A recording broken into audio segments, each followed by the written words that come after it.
Atlanta and Philly walk it off in extras while the Royals get the rare 4-game sweep. We're taking you all around Major League Baseball. It's MLB Game Night. Every game, every night. When that final out is made, you know it's time for Locked On MLB Game Night. All the post-game reactions to every game across the league, every single night, with insights only the hosts at Locked On can provide. Prepare to experience game day reactions like never before. Only on Locked On MLB Game Night. Your team every day. Yes, welcome on into MLB Game Night, where we cover every single game across Major League Baseball, every single night, in only the way the Locked On Podcast Network can do it. I'm your host, Lindsey Crosby, from the Locked On Braves Postcast. Follow me on social media at Crosby Baseball. That's Steve Lennox from the Locked On Red Sox Postcast. Follow him on social media on X at Lennox on Baseball. And coming up on the show, Steve, I want to talk about the Rays getting swept by Philly, the Braves and Reds going to 11 innings, and the Royals, the Orioles, the Tigers all locking down sweeps. Just a lot of sweeps today. But first, today's episode is brought to you by our friends at FanDuel. Right now, new customers can get $200 in bonus bets with your first $5 bet. Okay, so the Braves wrap up a 4-game series with the Reds. They win 5-4 in 11 innings. And Steve, this game was absolutely wild. Here's my buddy Jake Mastriani from Locked On Braves with some of his thoughts on how this one went today.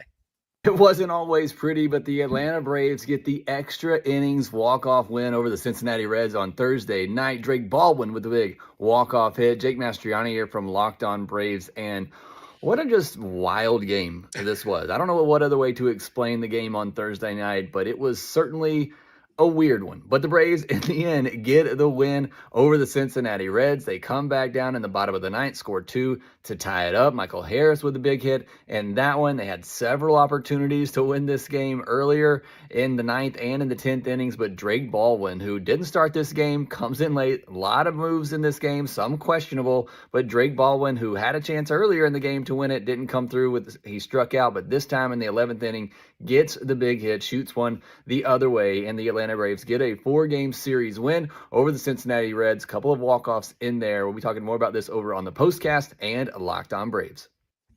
Steve, what's more surprising in this age of the extra runner and extra innings, that a game even makes it to 11 innings, or that you see 4 runs scored in the 9th off of the closers before you get to extras? Yeah.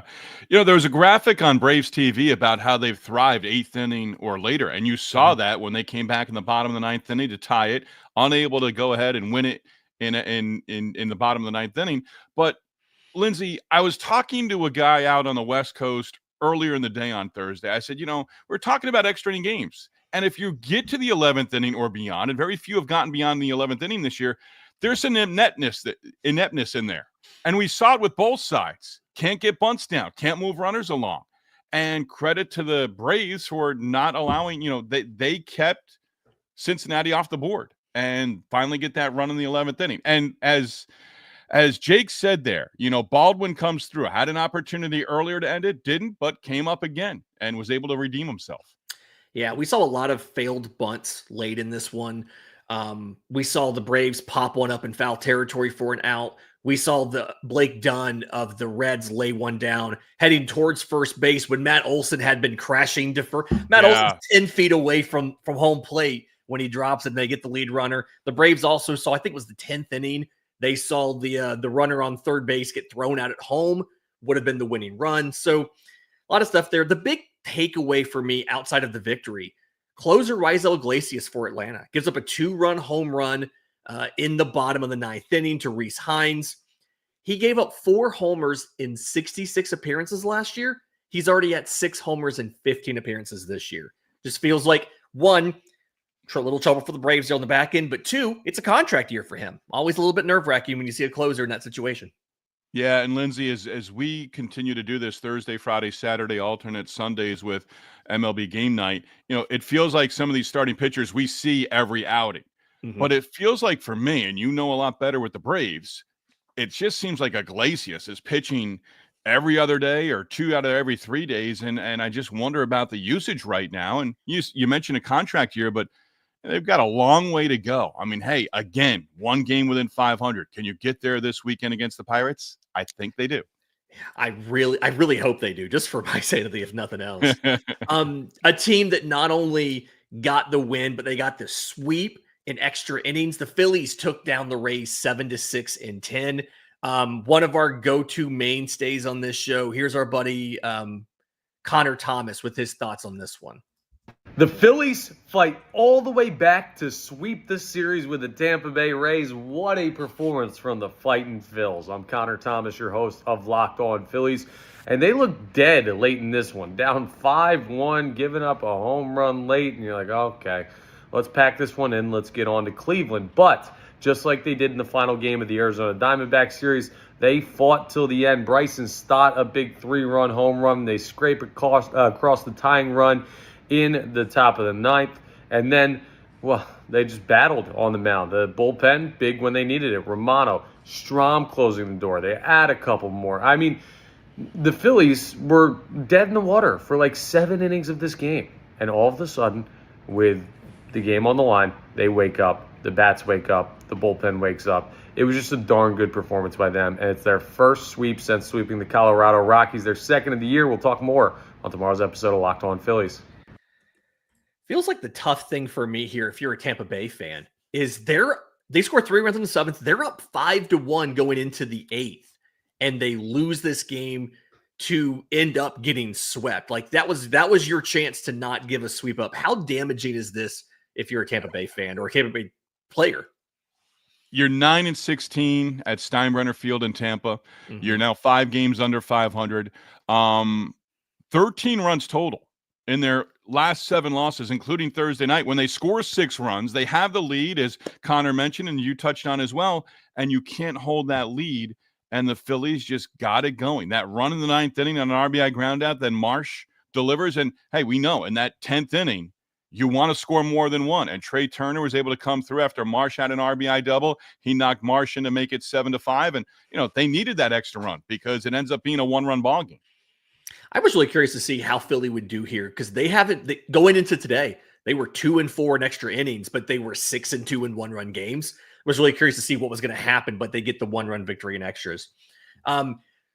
We talked about my team. Let's talk about your team. Rangers at Red Sox. Boston takes the finale 5-0. They lost the opener, come back to win the next 2. And the big thing here was you had 4 pitchers combined for a shutout. Brayan Bello, 4 2/3 innings, 5 runs. But for the most part, like you absolutely handled your business in this one. And Rafi Devers has a solo shot. He's been in the news a lot recently. Yeah. Just it kind of felt like everything came together in this one for the Red Sox. Yeah, they got an early 2-0 lead on a wild pitch and a ground out off Jack Leiter. And watching Leiter and Bello pitch early on in this game, and I said it on our Locked On Red Sox postcast on Wednesday, these guys almost mirror each other. They can go out there and give you 6 scoreless, or they can battle and have runners on base. That's what we saw on Thursday. And Bello exiting the game, and this might have been a storyline had Rafael Devers not talked to the media after the game. Bello in the 5th inning walked a batter with 2 down. It was Jock Peterson. Alex Cora comes out. They mentioned it on Nesson on the TV broadcast for the Red Sox. Bello had his back to the first base dugout. He was upset. Don't be upset with your manager coming out and taking you out with you needing 1 more out to qualify for the victory. Be upset the fact that you walked 5 in your outing. Bullpen took care of the rest of the way, but as always, there are other storylines involved with the Red Sox. Their 3rd combined shutout win of the season. In the words of Ron Washington, at the end of the day, if you don't like it, play better. I mean, that's all there is to it. You have nobody to be mad at but yourself. I do think it's nice to see Liam Hendricks get that scoreless 9th inning. 2 innings. Yeah, 2 innings. There you go. Yeah. He struggled a little bit when he first came back, obviously making his return. Just feels like this is it's going to set you up nicely for the road trip here, right? Kansas City, Detroit, and then you had the 3-3 homestand, Twins and Rangers. Really curious to kind of see how this is going to go, what the Red Sox do now, given the fact that the Yankees look like a juggernaut. We weren't expecting that in the East. Yeah, and I don't know this if it just ends up being the Yankees at the top of the division. We'll see. We just touched on the Rays; they're well under 500. We're going to touch on the Orioles. Really looking up at the rest of the pack, and the Blue Jays could be there, but they're still under 500. So the Red Sox have plenty of opportunity here. There's plenty of talent, but there's just again so many different storylines. They're going to have to do something at first base. What they're going to do, I don't know. But you've got a big series against the Royals who are just cruising right now. Mm-hmm. And you don't want to look past Friday, but you got Crochet Reagans. That has the potential to be a great pitching matchup on Saturday in the middle game of that 3-game series. I am hyped for us to talk about that on Saturday. All right, in just a second, we're going to get to those Royals. We'll do that next right here on MLB Game Night. But first, today's episode is brought to you by our friends at Supply House. Get the supplies you need from the site made for the skilled trades, Supply House. Whether you're in plumbing, HVAC, or electrical, Supply House is the reliable way to order products online. Their easy-to-use website is packed with helpful resources and the latest product info to help you get the job done right. They have a complete inventory of over 200,000 parts from 400-plus top brands. You'll find exactly what you need delivered fast from coast to coast. They offer expert support and industry-leading service. If you need help, you'll always talk to a real person.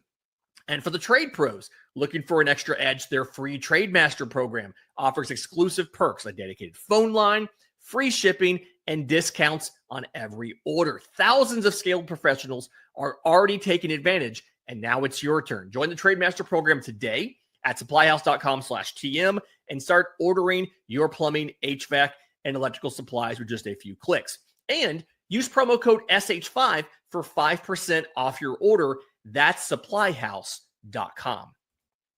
Today's episode is also brought to you by our friends at FanDuel. The NBA playoffs are in full swing, and every night delivers highlight-worthy performances, major momentum shifts, and can't-miss moments. Whether it's a game-winning shot or a breakout player, there's never been a better time to get in on the action because FanDuel makes it easy to stay in the game, not only before tip-off and live. With player props, performance trends, and same-game parlays, fans have more ways than ever to play smart and win big. If you've got a read on who's heating up in the playoffs, why not back it up with a same-game parlay?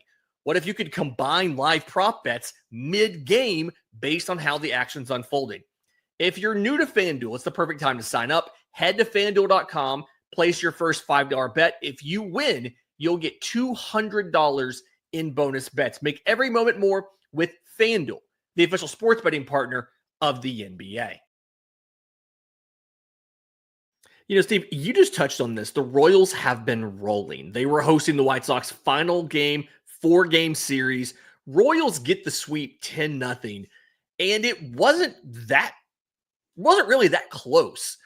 Here's Jack Johnson from Locked On Royals with some of his thoughts about the dominant victory and Chris Bubich, his outing today. The hottest team in baseball pulled off yet another sweep at Kauffman Stadium as the Royals take down the Chicago White Sox 10-0. I'm the host of Locked On Royals, Jack Johnson, giving you a few takeaways from today's bludgeoning of the White Sox. So first things first, Chris Bubich.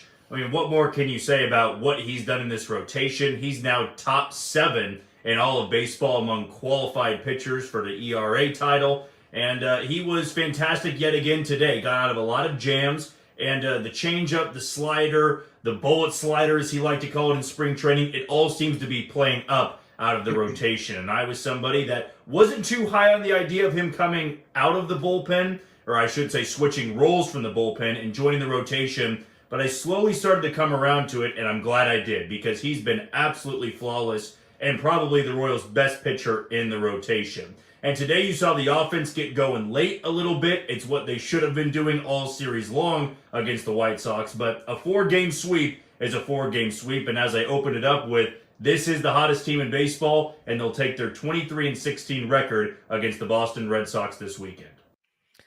How are you feeling about having to welcome that into Boston with your Red Sox? The Mets are playing well.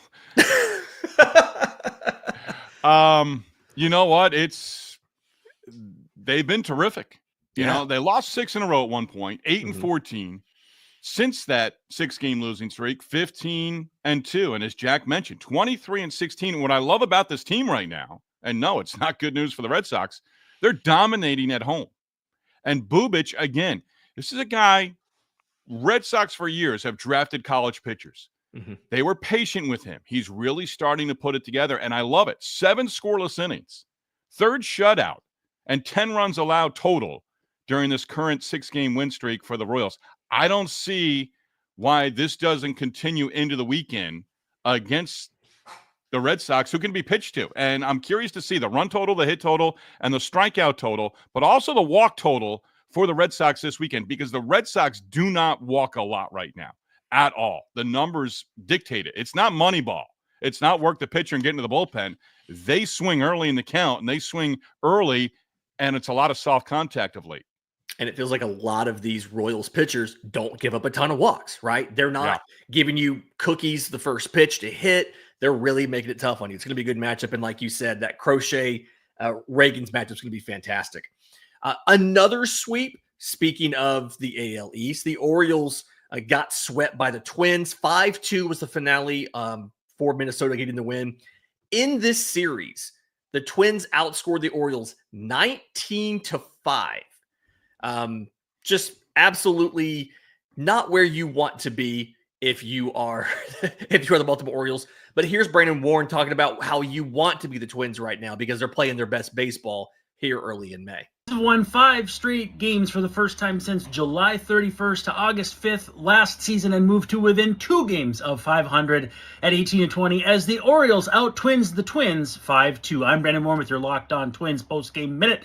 This one looked a lot like how things were going for the Twins a few weeks ago as the Orioles went 2 for 13 with runners in scoring position. They stranded runners on first in the first, second and third in the second, second and third in the third, third in the fourth, and second and third in the fifth. Frustrated by that, the Orioles did not strand another runner the rest of the game, including Emmanuel Rivera getting thrown out at the plate to end the sixth by Byron Buxton. 2 batters later, Trevor Larnach tied the game with a homer to right, and the rest was history. Fun fact, only one pitcher has allowed 0 extra base hits and faced more batters than Joan Duran this season, and it's probably someone you've never heard of, Athletics pitcher Justin Sterner, who has faced 72 batters to Duran's 70. Up next, the Twins will have Chris Paddock against the Giants and Jordan Hicks. First pitch, 7:10 p.m. Friday night from Target Field. We'll have full coverage. This is Locked On Twins. What great info there from Brandon. Yeah. Kind of makes me want to go Brandon. watch Locked On Twins. There's the plug. Absolutely. And it's not a shameless one from either one of us. Yeah, that was terrific. And he does a nice job. Twins going in one direction, trending upwards. Got off to an 0-4 start. But as he mentioned, within 2 games of 500 for the first time this season. And on the other side, you've got the Orioles. They've lost 5 in a row, 10 under 500.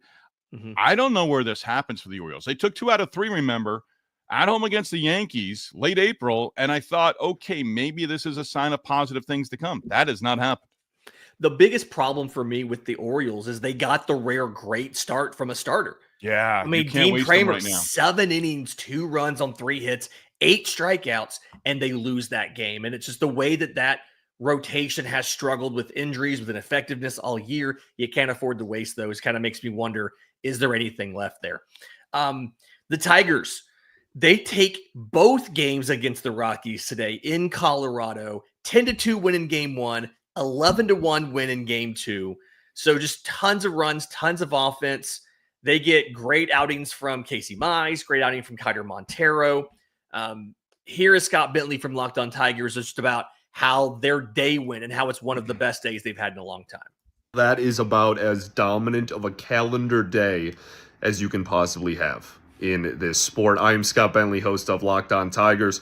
Tigers win both games of a doubleheader against the Rockies. One of them, they won 10-2. The other one, they win 11-1. That is 21 runs of offense in a day. The Tigers now have the best run differential in all of baseball by over 20 runs as I sit here and record this. They have the best record in the American League. Casey Mize looked fantastic in game 1. Kiter Montero gets called up from AAA and goes 8 innings of 1-run ball in Coors. Just the pitching depth that this organization have is otherworldly, and the offense has been incredible the first month and a half of the season as well. They're now going to come home. There's already announced that like there's sellouts and everybody's super pumped. You got Scooble Game 1 tomorrow against Texas. It is just a great time to be a Tigers fan. The excitement around this team is otherworldly, something we haven't seen in a very long time. And as far as, offensive performers and standouts, everyone. Trey Sweeney, I guess, but everyone. We'll talk about that and more tomorrow on Locked On Tigers. What's wild is we were talking about the Dodgers being the super team here. Same record, Dodgers and Tigers. Tigers have scored more runs than the Dodgers, and they have allowed less runs than the Dodgers. Convince me that the Dodgers are not the best team in the American League right now. The numbers dictate that they are right now. Yeah. I mean, Casey Mize, Brandon Pfaadt as well. We'll touch on him with the Diamondbacks a bit later on in segment number 3. But Mize, Max Fried with the Yankees, and Pfaadt now all with 6 wins to lead Major League Baseball. And we've touched on Casey Mize. You're an Auburn guy. Yep. 6-1 and an ERA just over 2.5.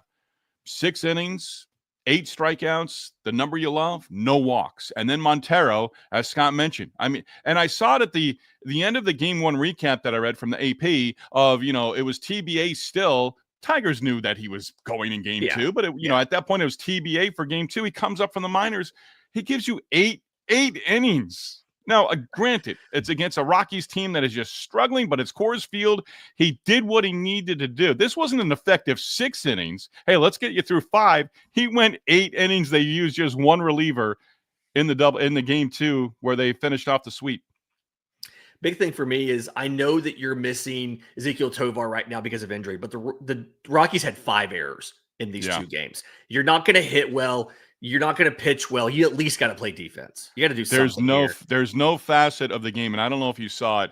Kyle Freeland 0-5 with a loss in Game 1. Mm-hmm. It was on X where he's at the podium talking to the media, and they're like, what's your message to the fans right now? And that's a fan base that win, lose, or draw or lose a lot of games. They support him. They support him, and he just stick with us. And he I don't think he was bordered on tears, but just the frustration. He didn't walk away out of anger. He's just completely frustrated right now, not only with his own record, but the team's record as well. And that's got to be hard to come to the ballpark every day. You got to remember, and it's cliche to say, but, they're human beings. And there's no way in the world that they left spring training knowing that this was a possibility. 6 wins early on in the season. And it's 6-31. That's not going in the right direction. Yep. Speaking of going in the right direction, though, Brandon Pfaadt had great performance against the Dodgers tonight. We'll get that after the break right here on MLB Game Night. But first, if you're looking for a snack that's both delicious and nutritious, crack into a good source of protein with Wonderful Pistachios. Wonderful Pistachios is one of the highest protein nuts. Each 1 ounce serving has 6 grams of protein, giving you over 10% of your daily value. Plus, they're packed with fiber and better for you unsaturated fats to help you keep feeling fuller for longer. Personally, I'm a big fan of the no shells variety. I can sit here while I'm watching all of the baseball games at the same time. I don't have to crack open shells. Just a quick protein boost. It's my go-to.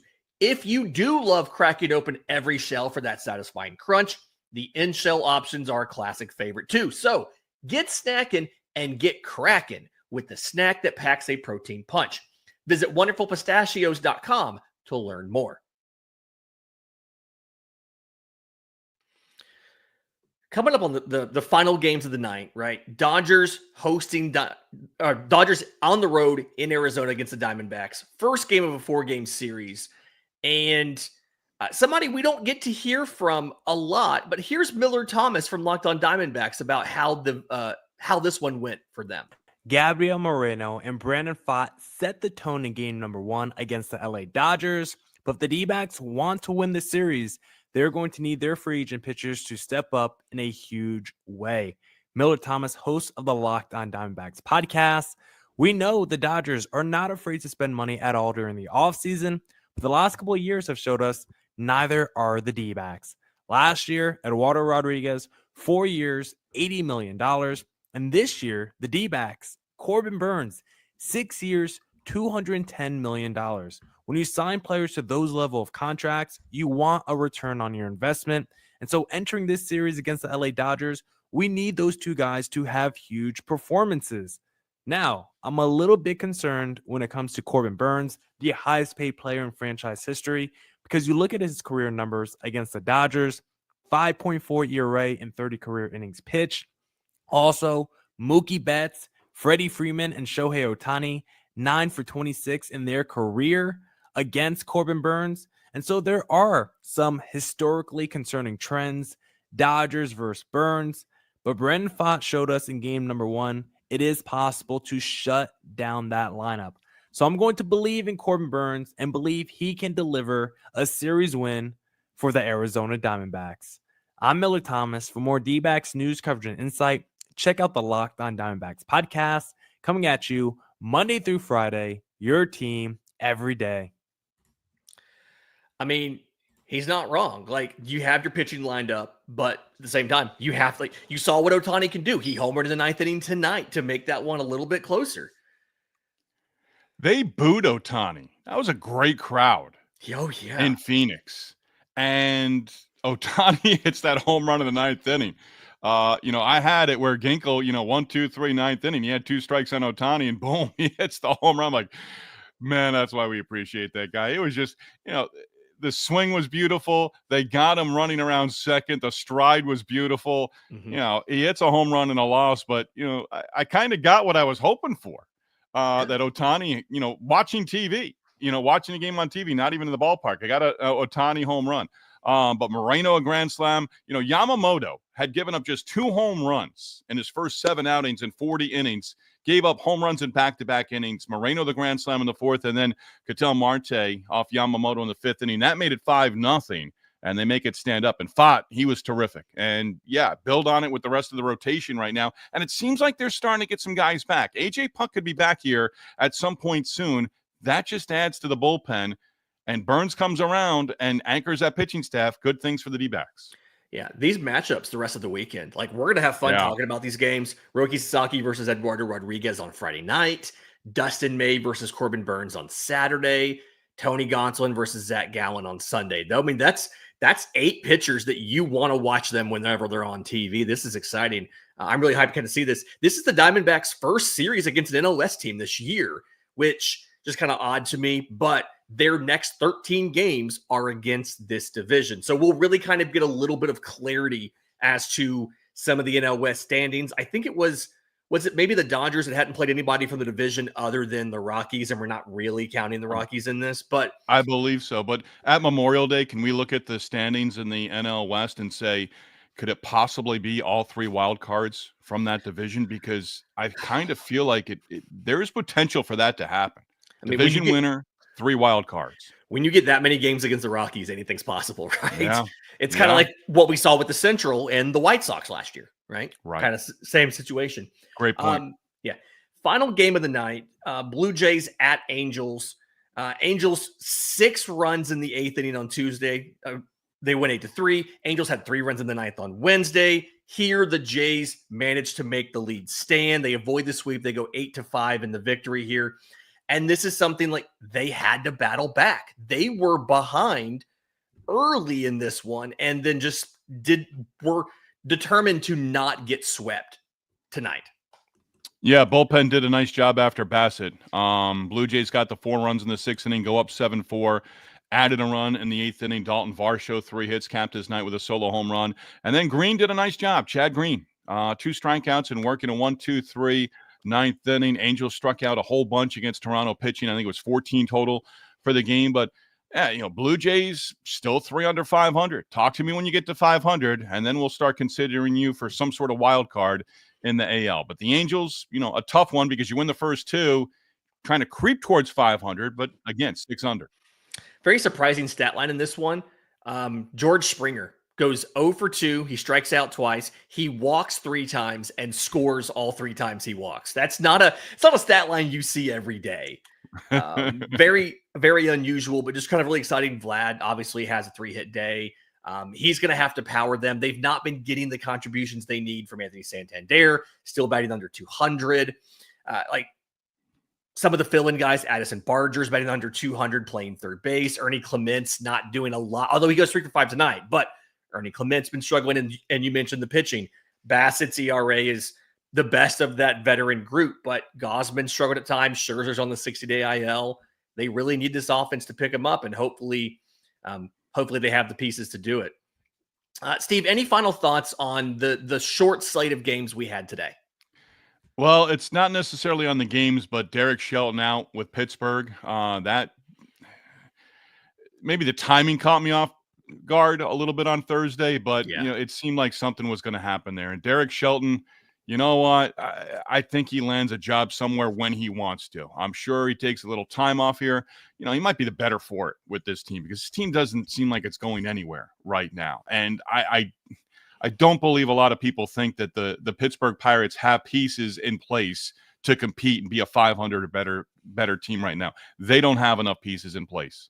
The sentiment that I've seen across social media as well makes me feel good because a lot of people are acknowledging he wasn't the problem, right? No. Ben Cherington and Bob Nutting, the owner and the GM, like they've been the problem. And the fact that fans are now cognizant of that makes me feel really good about maybe starting to fix some of these issues with these teams that just won't spend any money.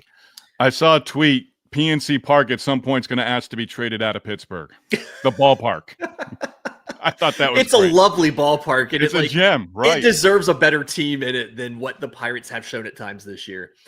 All right, folks, thanks for joining us for this episode. We hope you'll come back and visit us next time on MLB Game Night because this is every game, every single night, 7 days a week. For Steve Lennox, I'm Lindsey Crosby. This has been MLB Game Night.